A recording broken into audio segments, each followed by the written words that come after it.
주영진의 뉴스브리핑 본격적으로 시작을 해보도록 하겠습니다. 조금 전 주요 뉴스에서 김정인 기자가 보도한 내용 기억하십니까?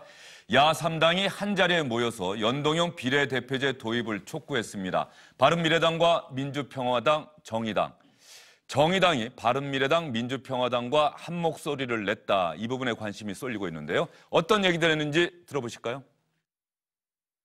대통령과 당대표가 모두 연동형 비례대표제 피할 수 없는 것임을 알고 있고 그렇게 말했습니다. 그러나 지금 피하고 있습니다. 연동형 비례라고 하니까 알아먹는 사람이 없어요. 오늘부터 내표 어디 갔어 운동, 찾기 운동, 죽은 내표 찾기 운동, 이렇게 대중 캠페인을 벌여갔으면 한다 하는 말씀을 드립니다. 자, 문재인 대통령이 우선 이해찬 대표부터 약속을 지키라고. 집권 정당이 대통령의 국정 수행을 뒷받침하지는 못하고 대통령의 처지를 궁색하게 만드는 길로 계속 걸어가시겠습니까? 기존 당론에 입각해서 연동형 비례대표제를 현실화할 수 있는 방안을 내놓으시기를 촉구합니다. 야3당 대표들의 이야기 잘 들으셨습니까? SBS의 윤춘호 논설실장, 윤태곤 더모아 정치분석실장, 김우석 미래전략개발연구소 부소장과 함께 이야기를 나눠보도록 하겠습니다. 세 분 어서 오십시오. 안녕하십니까. 정의당 이정미 대표의 목소리가 유난히 높은 것 같습니다. 그렇습니다. 지금 연동형 비례대표제 이제 설명을 좀 간단하게 먼저 드려야 될 것 같은데요. 국회의원 선거를 두고 지금 하는 얘기예요. 국회의원을 어떻게 뽑느냐라고 하는 건데 국회의원 뽑는 방법은 여러 가지 있겠는데 지금 야3당이 같이 주장하고 있는 것은 정당 득표율에 그대로 비례해서 국회의원 숫자를 뽑자고 하는 겁니다. 쉽게 설명을 드리면 정당 득표율이 10%다. 그러면 의석의 10%를 가져가는 거예요. 만약에 과반수 50%다. 그러면 의석의 50%를 가져가는 겁니다. 그러니까 지금 기준대로라면 지금 300석이잖아요. 그래서 어느 정당이 정당 득표율이 50%다. 그러면은 150석을 가져가는 것이고 정당 득표율이 10% 나왔다. 그러면 30석을 가져가는 거죠. 그래서 정의당 같은 경우에 지난번에 한 10% 정도 나왔거든요. 그래서 연동형 비례대표제가 만약에 채택이 된다 그러면 정의당 의석이 30석이 되는 겁니다. 예.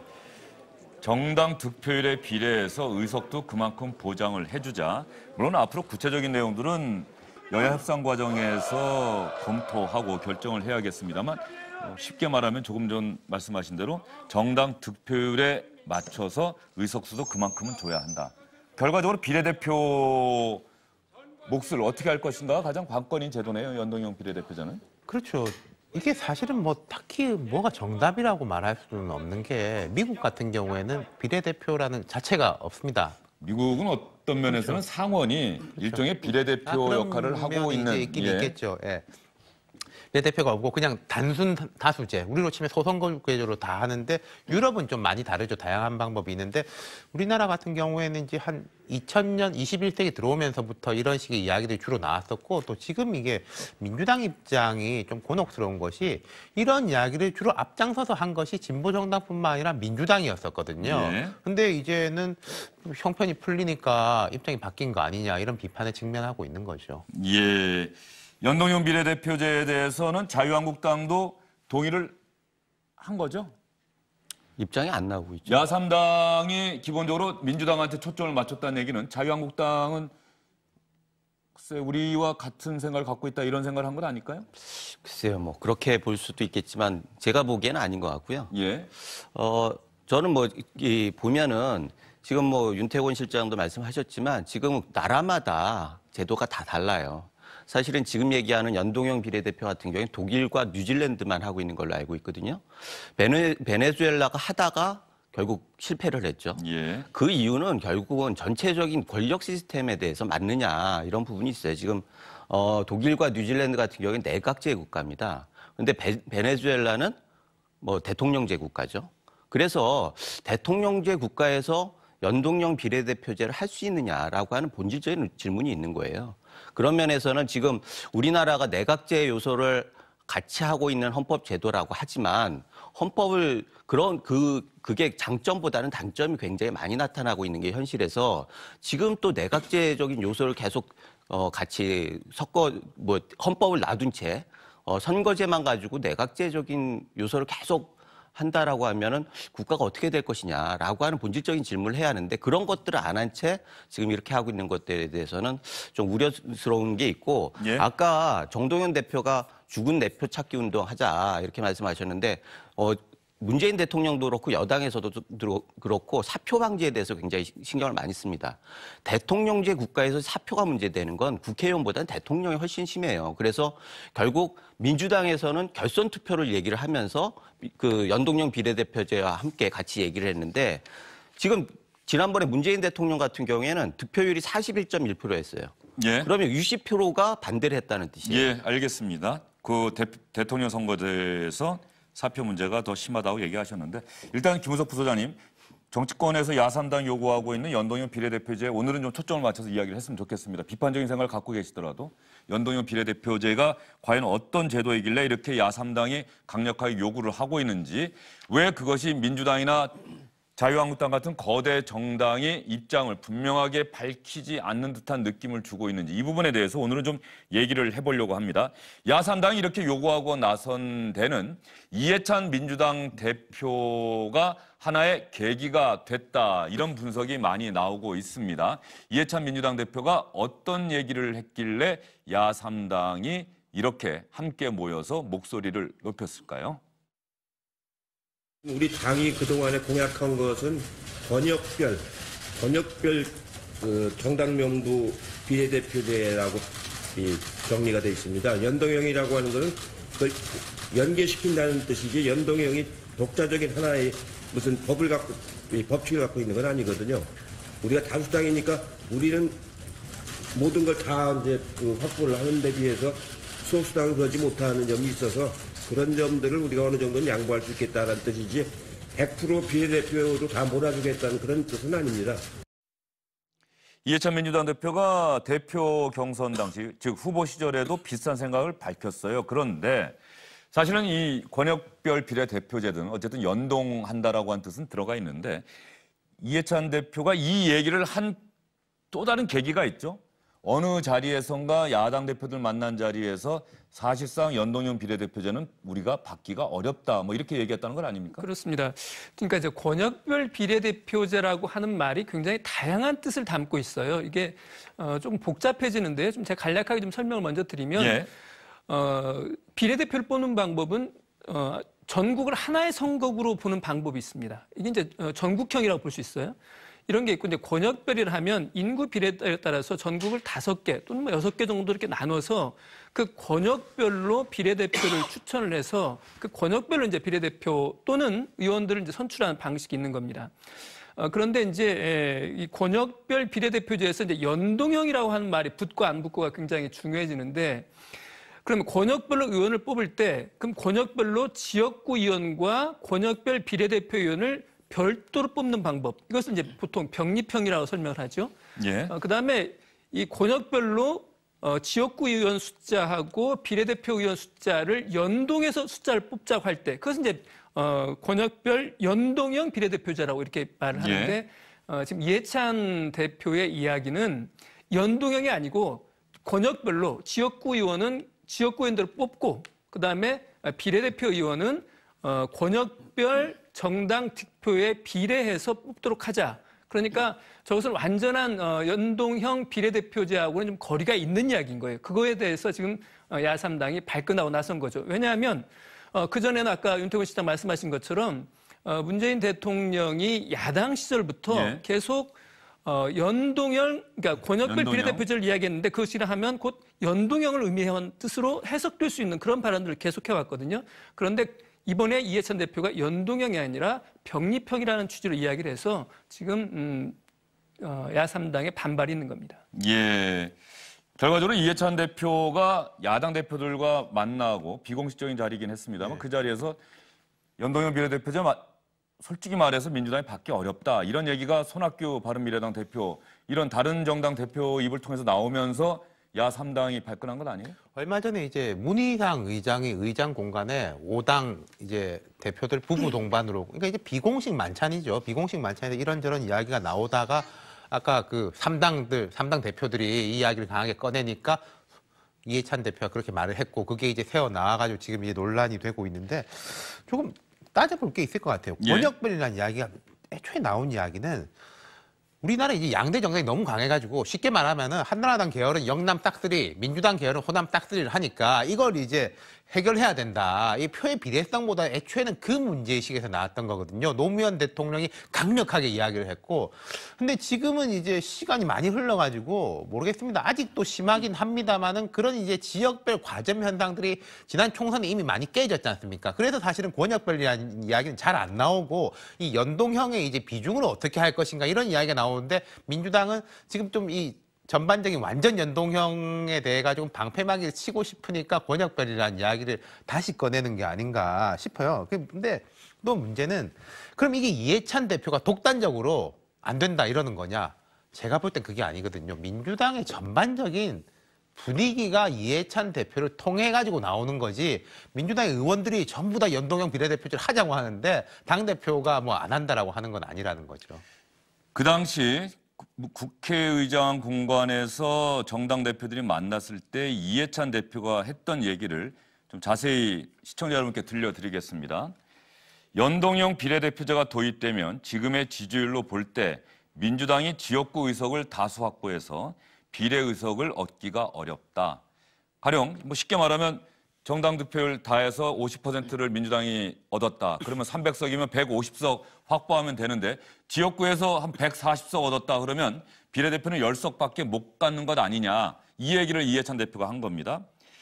그렇게 되면 비례 의석을 통해서 직능 대표나 전문가들을 영입할 기회를 민주당이 갖기 어려워서 연동형 비례대표제를 받아들이기가 어렵다는 취지로 얘기를 했다는 겁니다. 뭐 이해찬 대표 입장에서는 나름의 논리를 갖춰서 이야기한 셈인데 연동형 비례대표제는 문재인 대통령도 약속을 했고 이해찬 대표도 약속을 했다고 생각했던 야당들 입장에서는 집권당이 말을 바꾸고 있다 이렇게 생각할 법한 그렇게 생각할 수밖에 없는 발언 아니었나 싶은데 김우석 부소장 생각은 어떻습니까?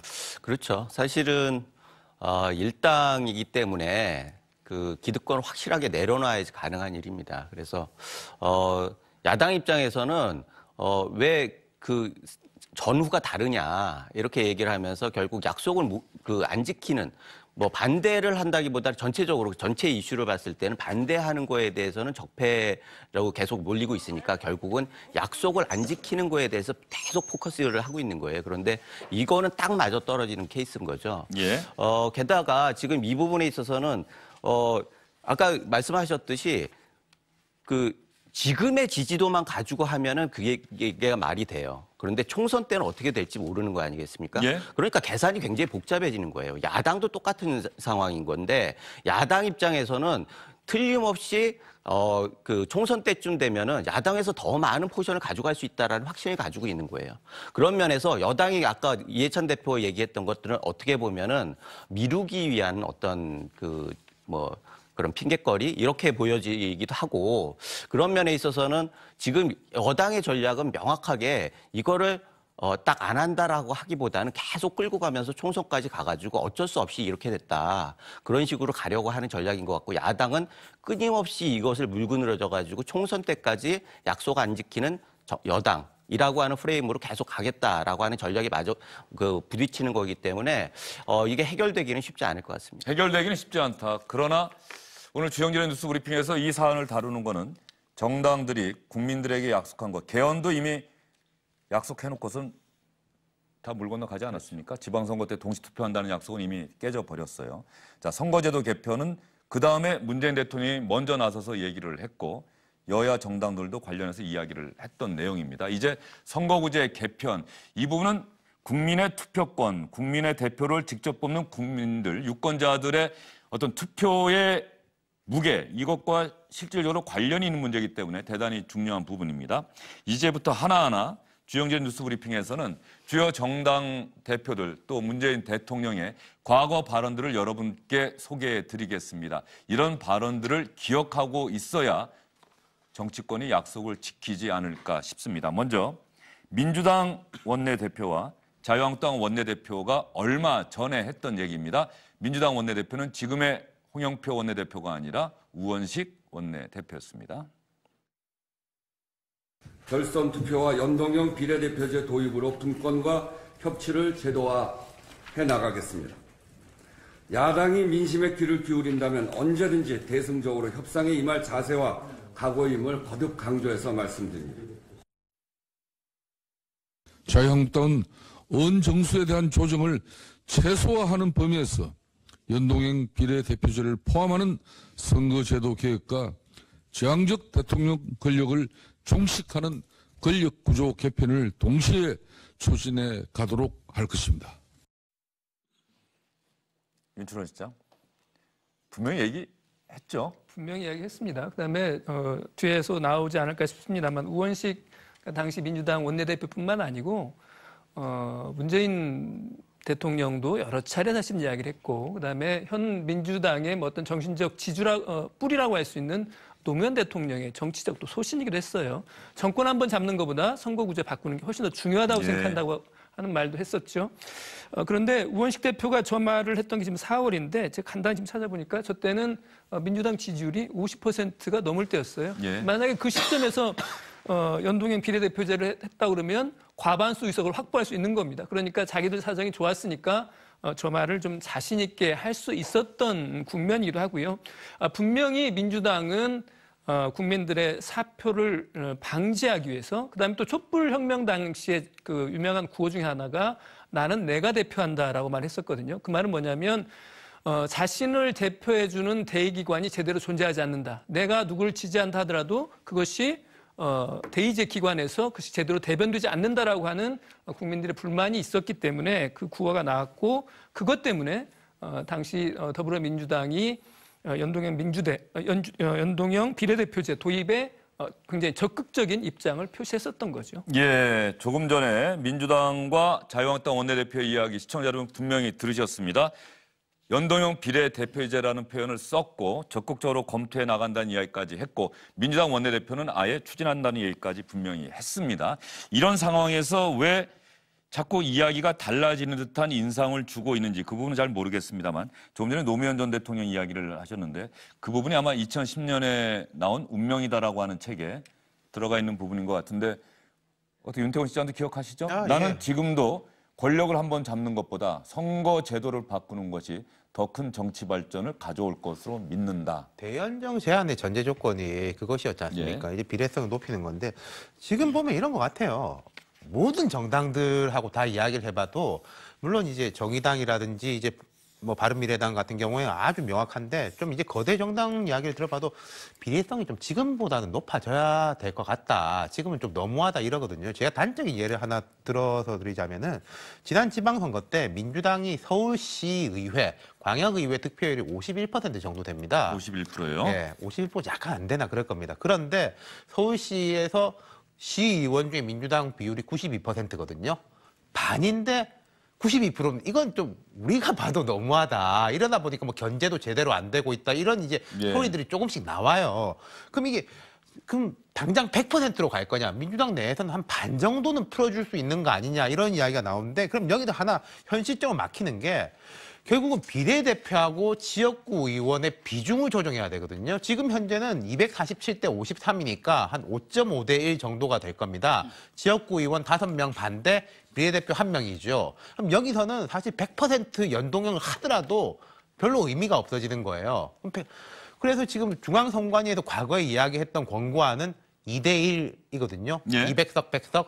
근데 그렇게 되면은 지금 민주당, 심지어 자유한국당도 의석이 지금보다 확 줄어들고 당들이 여러 정당으로 쪼개질 가능성이 높으니까 거기에 대해서는 받아들이기가 쉽지가 않다는 거죠. 그 부분은 아마 오늘 이 이야기 정리할 때 후반부에서 다시 한번 이야기를 해보도록 하고요. 일단은 이제 팩트 체크라고 하는 부분에 좀 집중해서 말씀을 하셨으면 좋겠어요. 민주당과 자유한국당도 분명히 연동형 비례대표제를 얘기를 했다. 이 부분인데, 그러면 여기서 문재인 대통령 이야기도 여러분께 들려드리겠습니다. 문재인 대통령이 연동형 비례대표제 선거제도 개편과 관련해서 여러 차례 이야기를 했는데, 먼저 3개월 전 여야 5당의 원내대표들인가요? 청와대로 초청을 해서 이야기를 했을 때 문재인 대통령이 먼저 이야기를 꺼냈던 내용입니다. 국회에서 여야 간에 이렇게 합의로 추진될 문제다라는 점을 전제하면서 제 개인적인 생각을 말씀드리자면 저는 이 비례성과 대표성을 강화하는 선거제도 개편이 반드시 필요하다는 것을 뭐 어느 누구보다 일찍 주장을 해왔었고 또 마침 또 19대 국회 때는 중앙선관위가 중립적인 입장에서 뭐냐면 의석수까지 조금 이렇게 제시하면서 권역별 정당 명부 비례대표제 뭐 또는 연동형 비례대표제 그것을 이제 국회 제시를 한 바 있어서 또 그것을 실현하기 위해서 그때 정의당과 함께 그 민주당이 함께 노력을 했었는데 그때도 각 정당 간의 의견이 이렇게 맞지 않아서 건데 뭐 실현되지는 못했습니다. 그렇게 비례성과 대표성을 이렇게 제대로 이렇게 보장할 수 있는 그런 선거제도 개편에 대해서 대통령이 개인적으로는 강력하게 지지한다는 그런 말씀을 드리고 싶습니다. 문재인 대통령 저 이야기는 선거제도 개편에 대한 대통령의 입장을 자꾸 이야기를 한다, 요구를 한다. 그런데 내가 이야기하면 국회 차원의 논의에 혹시 이 발언이 걸림돌이 될까 봐 조심스러웠는데 정 그렇게 필요하시다면 제 생각을 말씀드리겠습니다. 개인 생각이란 전제하에 이야기를 했는데 저 당시도 분명히 연동형 비례대표제를 문재인 대통령이 필요하다고 생각한다는 의견을 얘기를 한 것 같아요. 김무석 부소장은 어떻게 들으셨습니까? 연동형 비례대표제 얘기를 했죠. 그러나 권역별 정당 명부 비례대표제 또는 연동형 비례대표제라고 했습니다. 그러니까 대의에서는 그 비슷한 노선인데 구체적으로는 그건 국회에서 할 일이다. 저는 정치인의 발언을 할 때는 전제가 굉장히 중요하다고 생각하는데요. 사실 한국당 김성태 대표도 의원 정수에 대한 조정을 최소화하는 한이라고 하는 전제가 붙었어요. 그러나 사실 의원 정수를 손대지 않고 그 방향으로 가기는 굉장히 어렵죠. 게다가 지금 그 문재인 대통령 같은 경우는 개인적인 생각이라는 전제를 얘기했습니다.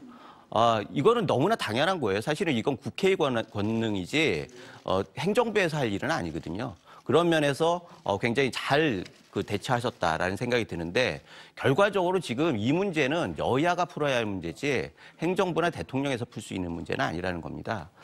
결국은 대통령이 공약을 했다고 해도 대통령 선거 때 공약을 했다고 해도 그거는 당의 공약이지 예. 대통령의 직위로서의 공약을 하는 게 아니라는 거죠. 그런데 지금 대통령의 공약이기 때문에 해야 한다라고 하는 것들은 약간 어폐가 있지만 대통령 공약 때 여당에서 주장한 거기 때문에 적극적으로 나서라라고 하는 건 합리적이라는 얘기죠. 그런데 지금 이런 걸 보면서 결국은 다시 한번 여당이 청와대 출장소라는 그런 프레임에 계속 또 갇히는 거 아닌가라는 우려가 드는데 이런 부분들에서는 선을 명확하게 좀 걷으면 좋겠다는 생각이 들고 이번에 문희상 의장하고 여야 원내대표하고 해가지고 또 도출을 하려고 노력을 하시는 것 같아요. 그런 면에서 결론을 내야지 지금 대통령제 국가에서 대통령이 해야 할 것은 아닌 다른 것에 이걸 뺏기는 것들은 바람직한 것 같지는 않습니다. 예, 김무석 부소장은 계속 좀 정치학 언론적인 입장에서 말씀을 하시고 현실을 좀 비판해 주시는 것 같은데 그 말씀은 대단히 맞는 말씀이긴 한데 말이죠. 많은 시청자분들이나 국민들은 대통령이 대통령 되겠다고 공약을 하면서 권역별 비례대표제를 반드시 관철하겠습니다. 실현하겠습니다. 약속을 했으면 그런 공약 하나하나를 신뢰하고 믿고 투표를 한다고 생각을 해야 되겠죠. 물론 그것들을 만들어내는 거는 국회의 몫입니다. 그런 부분에서 그것을 직결시켜서 얘기하는 거는 무리라고 김무석 부소장은 말씀하셨습니다만 많은 국민이나 시청자분들은 그럼에도 불구하고 대통령의 공약이었다는 점에서 민주당이나 청와대가 지금 어떤 태도를 취하고 있는지에 대해서는 대단히 중요하게 생각하지 않겠는가. 대통령 선거에서 예. 여당의 공약이었던 거죠. 그러니까 여당의 공약은 여당에서 책임을 지죠. 여당의 후보인 문재인 후보의 공약이었던 거죠. 아니 여당의 예. 대통령이 당대표가 아니잖아요. 그런데 지금 이해찬 대표가 보이질 않아요. 그렇잖아요. 그러면은 이게 그야말로 당정 관계가 병립적으로 가지를 못하는 거잖아요. 이것부터가 해결되지 않으면은 모든 사안에 있어서 어떻게 모든 비난이 대통령한테 몰리고 실제적으로 대통령이 해야 할 것은 지금 계속 비껴나간 채 정치적 논란에 대통령 가두는 결과가 되기 때문에 사실은 그것이 과연 바람직하냐라고 하는 문제 제기를 하는 거고요. 실제적으로 대통령이 얘기하기를 내가 얘기하는 게 논의 자체에 도움이 안 될 거라고 얘기를 하면서 개인적인 소신이라고 하는 얘기를 했지 않습니까? 염려스럽다고 했죠. 예, 그런 것들을 예. 존중한다라고 하면은 이거는 여당에서 대통령 물고 늘어질 게 아니라 대통령이 이렇게 얘기를 했는데 지금 상황이 이렇다라고 할 게 아니라 여당 대표가 책임 있게 딱 이 부분은 이렇게 정리를 한다라고 협상을 임하고 이런 모습을 보고 싶은 거죠. 예, 그 부분으로 얘기가 결론 지어진 건 뭐 다음 저희가 이야기하고자 하는 내용과는 상당히 맞물려 떨어지는 것 같습니다. 실제로 오늘 야3당에서 얘기한 거는 그런 얘기가 나왔어요. 문재인 대통령이 이해찬 대표를 설득해달라. 문재인 대통령이 이해찬 대표를 설득해달라. 이 이야기는 어떤 면에서 보면 대단히 냉소적일 수도 있고 대단히 비판적일 수도 있는 얘기예요. 이게 그 김우석 부소장이 말씀하신 거하고 연결되는데 예를 들어서 평소에는 야당들도 아니 대통령은 있고 국회에서 알아서 있게 해야지 왜 대통령이 이러냐라고 하는데 또 이럴 때는 또 설득해달라 이러니까 그렇죠. 이게 필요에 서로 따라서. 좀 궁색한 예. 것이 있는데 근데 이 부분은 이런 것 같아요. 제가 아까 말씀드린 대로 이해찬 대표가 당 분위기에서 총대를 맨 걸지 예를 들어서 다들 반대하는데 나만 찬성한다. 다들 찬성하는데 나만 반대한다. 이 상황이 아니거든요. 그러니까 대통령이 무슨 이해찬 대표를 불러가지고 뭐 이렇게 하시오 마시오라고 한다고 해서 해결된 상황이 아니라는 거죠. 예. 자, 이렇게 야3당이 적극적으로 요구하고 나서고 그러니까 당연히 민주당을 출입하는 기자들은 민주당은 어떤 생각을 갖고 있는 겁니까? 도대체 야3당이 이렇게 이야기하고 있는데 야3당 얘기로는 민주당이 태도를 바꿨다면서요. 이렇게 질문했더니 홍영표 민주당 원내대표는 오늘 기자들에게 이렇게 이야기를 했네요. 대표성과 비례성을 강화하는 선거법 개정을 해야 된다. 이런 입장이고요. 연동형을 하더라도 어떤 형태로 할 건지는 논의가 되어야 하는 거죠. 대통령도 당도 지금 말이 바뀐 거 아니냐. 그 지점은 지금 계속 저는 전혀 그렇지 않다고 봅니다. 야당이 그런 식으로 어떤 대통령이나 민주당의 의지에 대해서 계속해서 저는 문제 제기하는 것 자체가 어떤 의도인지는 모르겠습니다. 결국은 그런 문제들에 대해서 그러면 야당도 답을 내놔야 됩니다. 정수를 늘릴 건지 말 건지, 지역과 비례의 비율을 어떻게 할 건지. 이건 아주 또 하나의 굉장히 중요한 문제 아닙니까? 자, 홍영표 민주당 원내대표 얘기 들어봤는데 분명하게 이해가 되나요?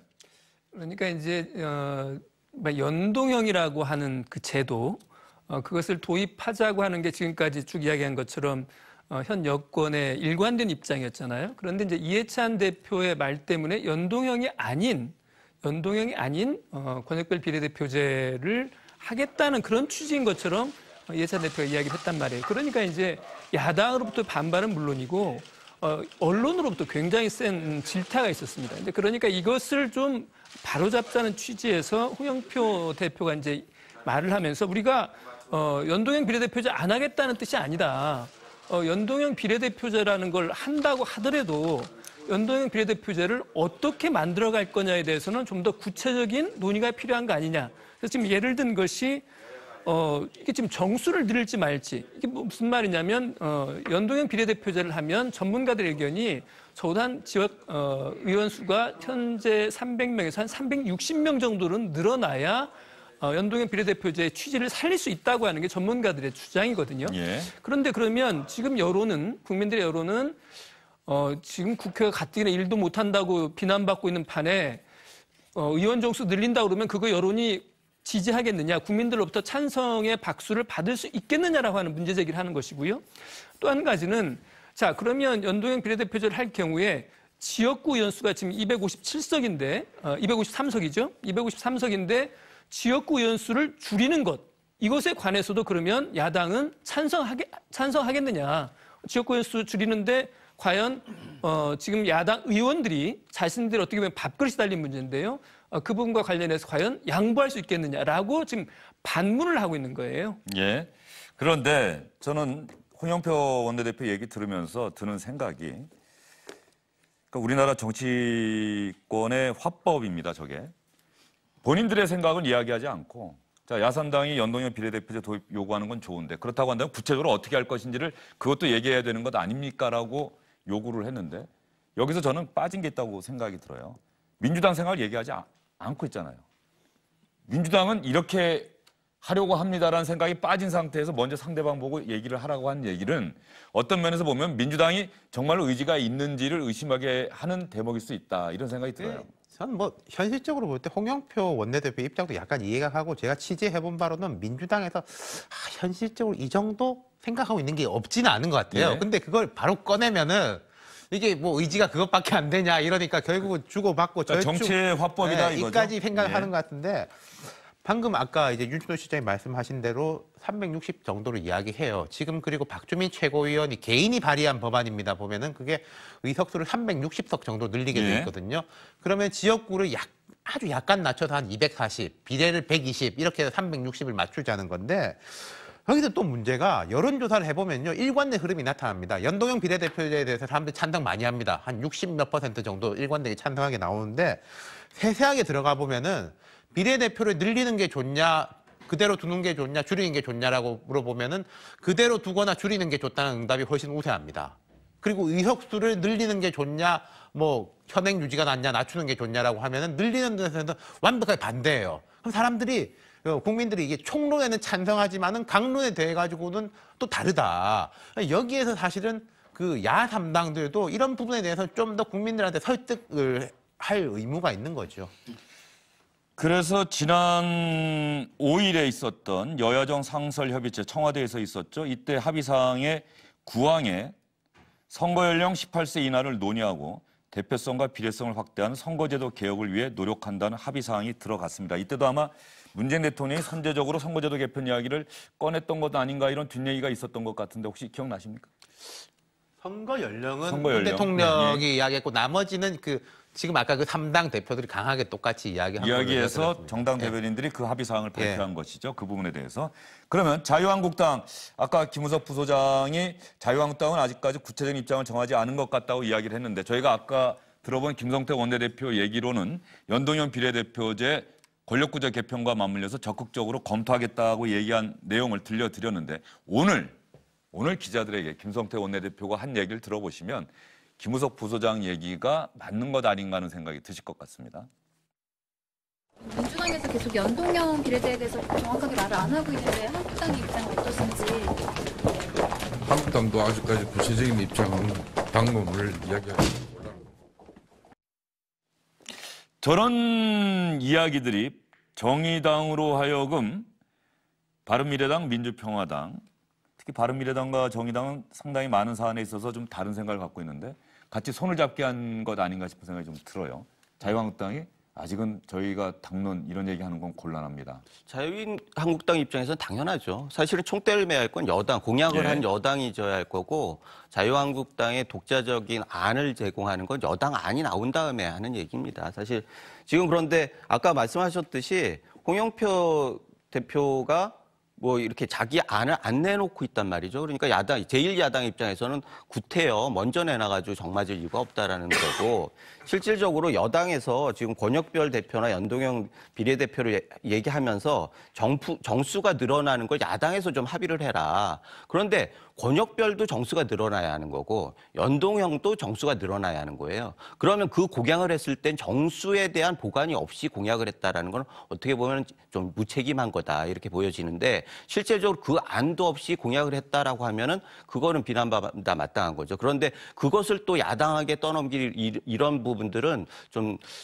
그렇다 이런 생각이 들고 실질적으로 자유한국당 입장에서는 지금은 먼저 나설 이유가 전혀 없고 이거를 계속 가가지고 결국 룰 미팅 지금 뭐 이 얘기가 나오는 게 결국 총선 앞두고 룰 정하는 과정 아니겠습니까? 그런데 그 법제가 딱 결정되는 순간까지 이 이슈를 계속하면은 여당은 계속 궁지에 몰릴 테니까 제1야당 입장에서는 그렇게 손해보는 장사가 아니라고 생각할 수 있습니다. 예, 알겠습니다. 자, 선거제도 개편과 관련해서 일단 분명한 것은 거대 정당, 민주당, 자유한국당이 민주당은 입장 바뀐 게 없다면서 여전히 연동형 비례대표제도 민주당이 추진할 내용이다라는 취지로 얘기를 했습니다만 구체적인 내용에 대해서는 야당에 떠넘겼습니다. 그리고 자유한국당은 아직까지 당론 얘기하기가 곤란하다라고 얘기를 하고 있습니다. 이런 상황에서 시청자 여러분들 선거제도 개편 필요하다고 생각하신다고 한다면 정당에서 나오는 얘기들을 꼭 기억하셔야 될 것 같고요. 이 얘기를 오늘 긴 시간 여러분께 해드린 것은 일단 여야 5당이 민주당과 자유한국당까지 포함해서 3당은 이제 분명히 태도를 밝혔어요. 연동형 비례대표제 도입해야 한다.